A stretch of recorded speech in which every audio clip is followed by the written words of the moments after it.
পানিহাটির তৎকালীন তৃণমূল কাউন্সিলর অনুপম দত্ত খুনের ঘটনায় দোষী সাব্যস্ত তিনজনের যাবজ্জীবন কারাদণ্ডের নির্দেশ দিল আদালত। 2022 সালে আপনারা জানেন পয়েন্ট ব্ল্যাঙ্ক রেঞ্জ থেকে গুলি করে খুন করা হয়েছিল অনুপম দত্তকে। সেই মামলায় তিনজনকে দোষী সাব্যস্ত করেছিল আদালত। আজ হলো সাজা ঘোষণা। অমিত পণ্ডিত, বাপি পণ্ডিত এবং জিয়াউল মণ্ডল তিনজনেরই যাবজ্জীবন কারাদণ্ডের নির্দেশ দেওয়া হলো। খুনের চক্রান্ত এবং অস্ত্র আইনে দোষী সাব্যস্ত অমিত পণ্ডিত, খুন ও খুনের চক্রান্তে দোষী সাব্যস্ত হয়েছিলেন বাপি মণ্ডল এবং জিয়াউল মণ্ডল। এই তিনজনের যাবজ্জীবন কারাদণ্ডের নির্দেশ দিল আদালত। 3 বছর ধরে এই বিচার প্রক্রিয়া চলেছে। 2022 সালে এই খুনের ঘটনা ঘটে। সমীরণ পাল আমাদের প্রতিনিধি আরো বিস্তারিত বলতে পারবেন এই নিয়ে। সমীরণ, কি হলো কোর্টে আজ? দেখো, আজকে কিছুক্ষণ আগে বিচারক তিনজনের যাবজ্জীবন কারাদণ্ডের নির্দেশ দিয়েছে। অর্থাৎ যিনি গুলি করেছিল অমিত পণ্ডিত এবং জিয়ারুল মণ্ডল এবং তার যে অন্যতম প্রধান চক্রান্তকারী বাপি ওরফে সঞ্জীব পণ্ডিতকে যাবজ্জীবন কারাদণ্ডের নির্দেশ দিয়েছেন এবং 1 লক্ষ টাকা জরিমানা, অনাদায়ে আরও 1 বছরের কারাদণ্ডের নির্দেশ দিয়েছেন। তার পাশাপাশি অমিত পণ্ডিত তাকে অস্ত্র আইনে 7.5 বছরের কারাদণ্ড এবং অনাদায়ে 10,000 টাকা জরিমানার নির্দেশ দেওয়া আছে। আমরা এই মুহূর্তে আদালত চত্বরে রয়েছি, দেখতে পাচ্ছি যে অনুপম দত্তের স্ত্রী তিনি বেরিয়েছেন। দেখুন, অবশ্যই যদি লড়াই হাইকোর্টে হয় অবশ্যই হাইকোর্টে যাব। দেখুন, মহামান্য আদালত রায় দিয়েছেন, আমরা মহামান্য আদালতকে সম্মান জানাচ্ছি। দেখতে পাচ্ছি এই মুহূর্তে অভিযুক্তদের নিয়ে যাওয়া হচ্ছে কোর্ট লকআপে। কথা বলার চেষ্টা করব যারা বেরিয়ে আসছেন।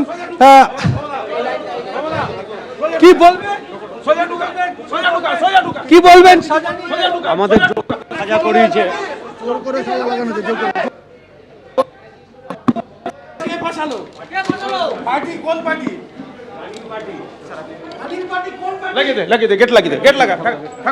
অর্থাৎ তাদের ফাঁসানো হয়েছে, অমিত পণ্ডিত বললেন। এই মুহূর্তে আমরা আরো একবার কথা বলার চেষ্টা করব যে অনুপম দত্তের স্ত্রী মীনাক্ষী দত্তের সঙ্গে, এবং এই যে আজকে যাবজ্জীবন কারাদণ্ডের নির্দেশ দিয়েছে, কি বলবেন? দেখুন, মানুষ কোনোদিনও ফিরে আসবে না। আজকে যে আমৃত্যু কারাদণ্ড যে দিয়েছে তাতে আমি বা আমার পরিবার যা সাফার করছি, বা আপনারা প্রত্যেকেই জানেন যে আমার শাশুড়ি এই ঘটনার পরে টোটাল 3 বছর, প্রায় 2.5 বছরের ওপরেই কোমায় ছিলেন এবং তার গায়ে এতটাই বেডসুল হয়ে গেছিলো যে একটা হাত পর্যন্ত তার শরীরে ঢুকে যেত, হাতের পাঞ্জা, ঠিক আছে। তা মহামান্য আদালতকে সম্মান জানাই এবং উনি যে রায় দিয়েছেন আমি ওনার রায়কে সম্মতি জানাচ্ছি। আগের দিন আপনি ফাঁসি চেয়েছিলেন, আজকে যাবজ্জীবন কারাদণ্ড, কি বলবেন? দেখুন, যাবজ্জীবন দিয়েছে, ফাঁসি দেয়নি। আইনের ওপরে তো আমরা না। লড়াই যদি হাইকোর্টে হয় অবশ্যই হাইকোর্টে যাব। আজকে ওরা যাওয়ার পথে বলল রুলিং পার্টি আমাদেরকে ফাঁসিয়েছে, কি বলবেন? কাদের কথা? সেইটা ওরা বলতে পারবে যে ওরা রুলিং পার্টির কাদের দ্বারা ওরা আজকে ফাঁসিয়েছে, যেটা বলছে ওরা তাদের নাম বলতে হবে না ওদের, ওরাই তো বলতে পারবে এই নামটা, আমি তো বলতে পারবো না এগুলো। আদালত জানালো যে সঞ্জীব ওরফে বাপি পণ্ডিত প্রধান চক্রান্তকারী। কি চক্রান্ত, কেন চক্রান্ত করেছিল? বাপি পণ্ডিত যে সমস্ত অসামাজিকমূলক কাজগুলো করতো ধলু সেগুলো বাধা দেওয়াতে আজকে এইভাবে মেরেছে অনুপম দত্তকে। এখানে রয়েছেন পানিহাটি পুরসভার তৃণমূল পুরপ্রধান, দীর্ঘদিনের আপনার সহকর্মী, তার মৃত্যুতে আজকে যাবজ্জীবন কারাদণ্ডের নির্দেশ দেওয়া হলো। কি বলবেন এই রায়ে আপনি কতটা খুশি? রায় খুশি, মানে বিচারটা যে পেয়েছে পরিবার, এটাই সব থেকে বড় জিনিস। এবং মানুষ যে ওই এলাকার মানুষ যে আজকে তারা এসে সাক্ষ্য দিয়েছে, প্রতিটা দিন ডেট পড়েছে, তারা এসে যে সাক্ষ্য দিয়েছে তার বেসিসে আজকে মহামান্য আদালত যে আজকে যাবজ্জীবন দিয়েছে, আমরা তার পরিবার তারা ক্যাপিটাল পানিশমেন্ট চেয়েছিল। অতএব সেক্ষেত্রে দাঁড়িয়ে আমরা যাবজ্জীবন যেটা পেয়েছে সেটাতেও আমরা খুশি। মহামান্য আদালতকে আমরা ধন্যবাদ জানাই যে একটা বিচারের একটা সাজা একটা ঘোষণা হয়েছে এবং তার পরিবার আজকে ওয়াইফ রয়েছে এখানে, তার সাথেও মহামান্য আদালত কথা বলেছে। তার 2 বাচ্চা রয়েছে এবং তারা দুজনই নাবালক। আমরা চাই যেটা যে ক্যাপিটাল পানিশমেন্ট সেটা হয়নি, তার জন্য সত্যি আমাদের কাছে খারাপ। আর সবথেকে বড় খারাপ, ধলুর মতো একটা ভালো ছেলেকে আমরা হারালাম এবং 2 বাচ্চা তার বাবাকে হারিয়েছে, এইটাই আমাদের কাছে সবথেকে বড় ক্ষতি। অতএব আমি সবাইকে যে অনুরোধ করব আপনাদের সংবাদ মাধ্যমের মধ্যে যে আগামী দিনে যাতে কোনো কাউন্সিলর বা কোনো মানুষকে যেন এইভাবে মরতে না হয়। তারা বলুক না কারা চক্রান্ত করেছে, কারা, আমরা তো চাইছি ওপেন সিক্রেটটা আসুক মানুষের কাছে, মানুষ জানুক যে ঘটনাটা কি ঘটেছে। যে একজন কল মিস্ত্রি, একজন সিভিলের কন্ট্রাক্টর, সে এত টাকা খরচা করে হাইকোর্টে মুভ করছে, সুপ্রিম কোর্টে মুভ করছে, ও পরিষ্কার করে সে বলুক যে আজকে তো রায় হয়ে গেল, এবার আর কি আছে, তুমি পরিষ্কার করে তারা বলুক যে কে তাদেরকে পেছনে ইনভলভ আছে, কারা তাকে ফাঁসিয়েছে। না, সেটা তো আমরা পাইনি, কারণ পুলিশ তদন্ত করেছে, রাজকুমার সরকার সাহেব তিনি বলতে পারবেন যেটা তদন্তে কি উঠে এসছে বাকি। আর ডালিম সাহেবকেও আমরা ধন্যবাদ জানাই, পিপি স্যারকে, তিনি অক্লান্ত পরিশ্রম করেছেন এটার জন্য। আর আমাদের দল, মাননীয় মুখ্যমন্ত্রী মমতা বন্দ্যোপাধ্যায়, মাননীয় আমাদের সাংসদ অভিষেক বন্দ্যোপাধ্যায়, জনাব ফিরহাদ হাকিম, সুব্রত বক্সী এবং পার্থ ভৌমিক যে অক্লান্ত লড়াই করেছে, পার্থদার সাথে আমরা এটা নিয়ে কথা বলেছি, আগামী দিনে আমরা তার পরবর্তী। শ্রী মীনাক্ষী দত্তর সাথে কথা বলবো যে এই যে রায় পেলেন, এতে কি আপনি উচ্চ আদালতে যাবেন? দেখুন, উচ্চ আদালতে যদি ওরা যায় অবশ্যই আমিও যাব উচ্চ আদালতে। দল ঠিক করে, সেটা দলের সাথে আলোচনা হবে, দল যেইভাবে বলবে সেইভাবে হবে। এই তদন্তে কি মাথা পর্যন্ত যাওয়া সম্ভব হয়েছে কি মনে করেন?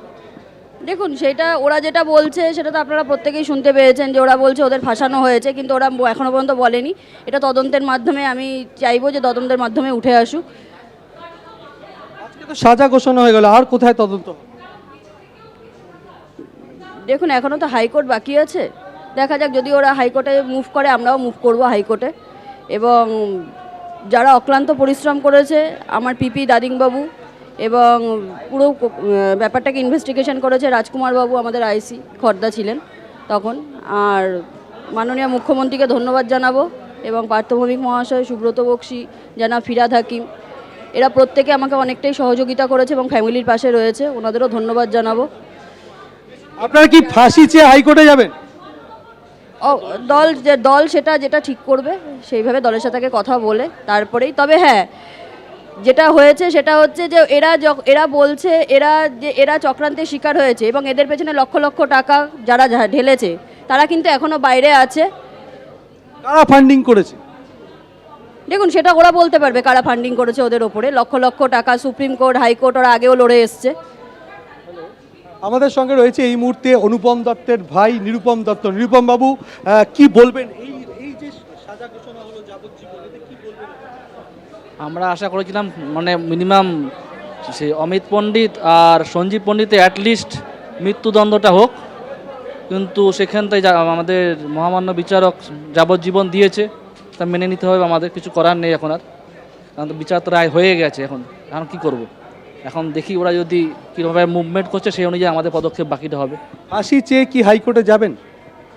এটা আমরা নিজের বাড়িতে এটা আলোচনা করে নিই, তারপরে আমরা ডিসিশন নেবো। আজকে ওরা বলছেন চক্রান্ত করা হয়েছে, ফাঁসানো হয়েছে, কি বলবেন? ওরা নিজে পিঠ বাঁচাতে বলছে হয়, অথবা নিজেদের পিছনে যা আছে তাদের নামটা না বার করে অন্য কাউকে জড়িয়ে দিতে চাইছে, আমার মনে হচ্ছে। আপনার দাদা অনুপম দত্তর সঙ্গে সঞ্জীব পরবে বাপি পণ্ডিতের কি গন্ডগোল ছিল? প্রথম কথা হচ্ছে, ও একটা মাঠের মধ্যে অসামাজিক কাজ করত, মাতঙ্গিনী হাজরা বলে একটা মাঠ ছিল, সেখানে অসামাজিক কাজকর্ম করত। সেটা আমার দাদা কাউন্সিলর হিসাবে এটা বাধা দিয়েছিল, 1 নম্বর। তাছাড়া ও নতুনভাবে ও চাইছিল ওকে ডাউন করে ওঠার জন্য আস্তে আস্তে, এই একটা প্রোগ্রাম তো ছিলই, কিন্তু এই ইস্যুগুলো ততটা বড় ইস্যু আমার বলে মনে হয় না মার্ডার করার মতো। কি ছিল পেছনে? নিশ্চয়ই কিছু ছিল, নাহলে ও মতো একটা সাধারণ ছেলের পিছনে কে এত পয়সা দিয়েছে? পয়সা দিয়ে কেন ওকে মারাতে হলো? ও তো অ্যান্টি সোশ্যাল নয়, ক্রিমিনালও নয়, একটা জনপ্রতিনিধি। মোটের ওপর জনপ্রতিনিধি বললে ভুল হবে, ও 8 নম্বর ওয়ার্ডের লোকের ঘরের মানুষ হয়ে উঠেছিল। একজন শাসক দলের কাউন্সিলর, বিচারকও বলছেন প্রকাশ্য রাস্তায় একেবারে জনবহুল জায়গায় নৃশংসভাবে হত্যা এবং সিসিটিভি ক্যামেরাবন্দি। এত সাহস পেল কোথা থেকে দুষ্কৃতী? গভীর চক্রান্ত না হলে তো এত সাহস পায় না, কেননা আমার ভাই সেদিনকার গিয়েছিল স্কুটিতে চেপে, বাড়ি থেকে বেরোনোর 15 মিনিটের মধ্যে ঘটনাটা ঘটেছে। কিন্তু যে মার্ডারার অমিত পণ্ডিত সেখান থেকে আগে থেকেই ওখানে দাঁড়িয়েছিল, তাহলে তো আমাকে বুঝতে হবে এটা গভীর চক্রান্ত ছাড়া কিছু নয়। তো ওকে খবরটা কে দিয়েছে যে ও যেই দোকানটায় ও গেছে, কুকুরের দোকানটায়, ও তো রেগুলার রেকি করলেও সেটা পাওয়া যাবে না, কিন্তু সেখানটায় সে প্রথম দিনই দাঁড়িয়েছে, আর প্রথম দিনই আগে থেকে শুটার দাঁড়িয়ে আছে। বৃহৎ চক্রান্ত ছাড়া তো সম্ভব নয়, এই হচ্ছে ব্যাপার। কিন্তু এই যে এত প্রায় 3.5 বছরের বেশি সময় ধরে ব্যারাকপুর মহকুমা আদালতে মামলা চললো, এতদিন ধরে তদন্ত চললো, তদন্তে কি আপনারা খুশি? কেননা তদন্তে তো মাথারা ধরা পড়েনি। এখন ব্যাপারটা হচ্ছে যেটা তদন্তে খুশি না বলবো না, কিন্তু প্রথমে তো আমরা ভেবেছিলাম যারা আছে তারাই, তারপরে যখন মুভমেন্টটা সুপ্রিম কোর্ট থেকে হাইকোর্টে আপার লেভেলে চলে যাচ্ছে, তখন আমাদের স্যাঙ্গুইন হলে পিছনে কিছু না কিছু আছেই। এখন সেটা হচ্ছে সাজা ঘোষণা হয়ে গেল, কি কারণে আপনার ভাইকে খুন করা হলো অনুপম দত্তকে আপনার মনে হয়? হয়তো ওর পপুলারিটিটা বেড়ে যাচ্ছিল মার্কেটে। প্রথম কথা, ও তো লোকে মানে 8 নম্বর ওয়ার্ডের ঘরের লোকে উঠেছিল, প্রত্যেক কোনো মানে পার্টি দেখতো না, সবার সাথে মিশে যেত, সবার উপকারে এগিয়ে যেত। ইভেন করোনার সময় নিজে কাঁধে করে লোকের বডি নিয়ে গেছে, বাড়ির লোক নিয়ে যায়নি, কিন্তু আমার ভাই নিয়ে গেছে সেখানটায়।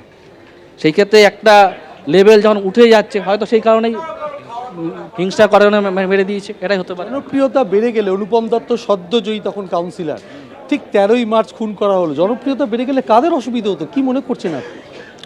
জনপ্রিয়তা বেড়ে গেলে তো অনেকেরই অসুবিধা হওয়ার কথা, কারণ হয়তো যে বাপি পণ্ডিত যে বলে বিজেপিতে যে ছিল, ও হয়তো ভেবেছে হয়তো কাউন্সিল হবে, এরকম বলছিল, হয়তো ওকে সরিয়ে দিতে পারলো, জায়গাটা ক্লিয়ার হবে, এটা হতে পারে। কিন্তু নির্বাচন তো হয়ে গেছে। হয়ে গিয়েছিল, হয়তো ভেবেছিল মেরে ফেললে বাই ইলেকশন হবে, ও ধরা না পড়লে হয়তো দাঁড়াতে পারে, এটাও তো হতে পারে। সম্ভাবনা অনেক রকমই আছে, খালি এটাই আছে সে তো ব্যাপার নেই। হয়তো ওর পিছনে যারা মাথা আছে তারাও এটা করতে পারে, এটাও হতে পারে, অনেক কারণই হতে পারে। অর্থাৎ তুমি শুনলে যে গভীর চক্রান্ত, অর্থাৎ এবং সেই মাথার খোঁজ এখনো পাওয়া যায়নি, মাথার খোঁজ কি পাওয়া গেছে, কি বলবে? সেটা আমি বলতে পারছি না, কারণ ফিনান্সার তো এখনো ধরা পড়েনি, ফিনান্সারটা কে সেটা আমরা জানিও না, বুঝতেও পারছি না, এই হচ্ছে ব্যাপার। সুব্রজিৎ, এটাই বললেন যে গভীর চক্রান্ত। এই মুহূর্তে আমরা কথা বলার চেষ্টা করব বিশেষ সরকারি কৌশলী সত্যব্রত দাসের সঙ্গে। সত্যবাবু, যে আজকে যে সাজা ঘোষণা হলো, এটা যদি বলেন। প্রত্যেক আসামির জন্য সেকশন 300-220 যাবজ্জীবন কারাদণ্ডের অর্ডার করেছেন কোর্ট টিল ডেথ। আর আর্মস অ্যাক্টের জন্য অমিতের ক্ষেত্রে 7 বছর এবং 10 বছর। 7 বছর এবং 10 বছর। সেকশন 25-এর জন্য 7 ইয়ার্স, সেকশন 27 সাবসেকশন 3-র জন্য 10 ইয়ার্স। এই শাস্তিগুলো সব একসঙ্গে কনকারেন্টলি চলবে।